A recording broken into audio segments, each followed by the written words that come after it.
Hello. হ্যাঁ বল। বলছি তোর তাহলে ওই ডেথ সার্টিফিকেটটা আছে? কিটা? ডেথ সার্টিফিকেটটা আছে? ডেথ সার্টিফিকেটটা দেখতে হবে রে, ওইটা খুঁজতে হবে। ওইটা জন্ম সার্টিফিকেট হলে হবে না? জন্ম সার্টিফিকেটে তো হবে না, ওইটাই তো বলি, ডেথ সার্টিফিকেটটা হলে হয়ে যেত। ডেথ সার্টিফিকেটটা দেখতে হবে কোথায় আছে, কাগজপত্র বুঝতে পারছি, তা আজকে করে তো নয় কাগজটা। এমনি জন্ম সার্টিফিকেট আছে, ডেথ সার্টিফিকেটটা দেখতে হবে আমাকে।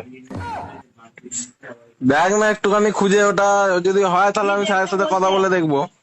ঠিক আছে, আমি দেখ। এমনি হবে না বলছে? এমনি তো তোর ইলেকট্রিক বিলের জন্য হচ্ছে না, বলছে ডেথ সার্টিফিকেটটা যদি হয় তাহলে একবার দেখতে পারে চেষ্টা করে। ডেথ আগে সার্টিফিকেটটা নেই তোর?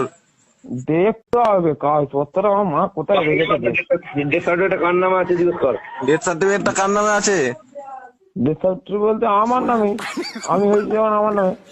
ও আচ্ছা আচ্ছা, তোর নামে, তোর নামেই আছে।